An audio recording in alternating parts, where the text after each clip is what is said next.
I think I found a buyer. Let's go get this done, man.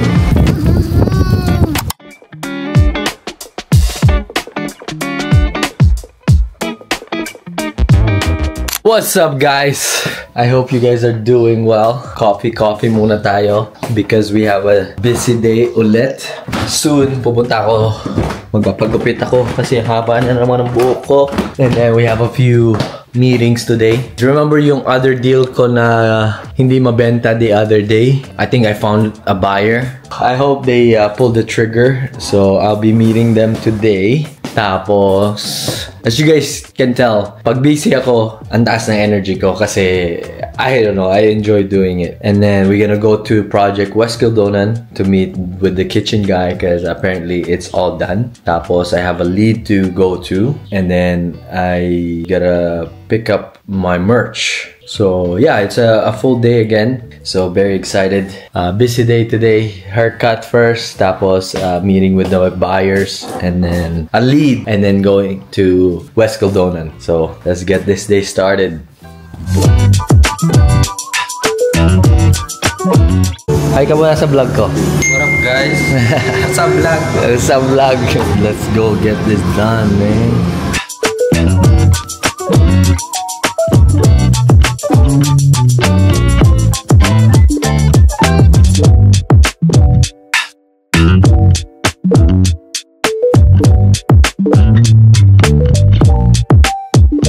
Rate Bossing's cut from 1 to 10. Good, bro. Yes, sir. 11. What's up, guys? Haircut is done. Sheesh. Let's go meet our buyers. Okay, guys. Done deal. Maliit lang tong deal na to, pero at the end of the day, it's a done deal. So happy na nabenta na natin yung deal na isa from last time. So time to go to Project West Kildonan. Let's go. Hi, Emil. What you doing there, my boy? Nagdidilag, oh? Wow, ang bait naman. How's school, Kuya Alice? One more sleep, yeah? How you like it? Yeah, I like it. You like it? Nice. You like Daddy's hair? Hey, Kuya Alice, do you like my haircut? Look at my haircut. Why you like that? Guys, probably 70 minutes away dun sa lead natin. Hindi pa ako nakapunta dun sa Project West Kildonan natin. Dapat pupunta ako. But yung kitchen guy ko, sabi niya malilate siya, so wala na akong time para antayin siya. So I told him, explain to him kung ano yung kailangan niyang ipagawa sa mga contractor ko para magpagawa natin siya. Anyway, I'll probably go there later. But yeah, 7 minutes away from our lead. Hopefully, kuha natin to. Kasi maganda tong lead na to.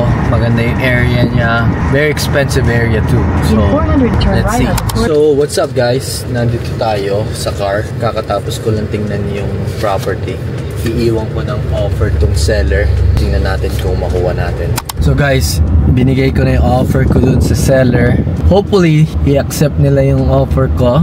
And then, we get a new deal. Right now, kukunin ko yung merch ko, yung t-shirt natin dito sa pinagpiprinta natin ng t-shirt. I'll show you guys. It's the MD white shirt.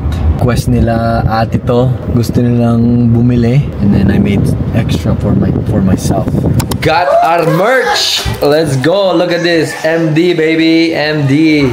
Let's go give some to Tita Christine. Kaparehas ng hat natin yan, huh? Bro, look at that. Tralalelo, tralala. Tralalelo, tralala. Looks fire! Let's go! It's fire, boy! Like my haircut. Let's go to Ate Tak's house. Kain tayo ng fishball. Ito na ba yung fishball? Ha? Fishball from the Philippines. Magano ako ng Quick fishball, kikiam. tatas pam. Okay guys, we're here back sa Project West Kildonan. Kitchen is done. We're just waiting for countertops on Thursday. Pakita ko sa inyo. Boom, sneak peek. Wala pa yung backsplash kasi after ng countertop pa natin lalagay yung backsplash. Pero this is what it looks like right now. Boom. See? Okay? Like it? Thumbs up if you guys like it. Well, Just got back home, guys. Very anxious talaga dun sa project West Caldona natin kasi it's lower than I expected and madami-dami pa siyang gagawin as you guys can see. So I'm trying to push Kuya to work a bit faster and get this project done. So that's it for today's vlog. I hope you guys have an amazing day, night, wherever you guys are watching. I'll see you guys tomorrow. Peace.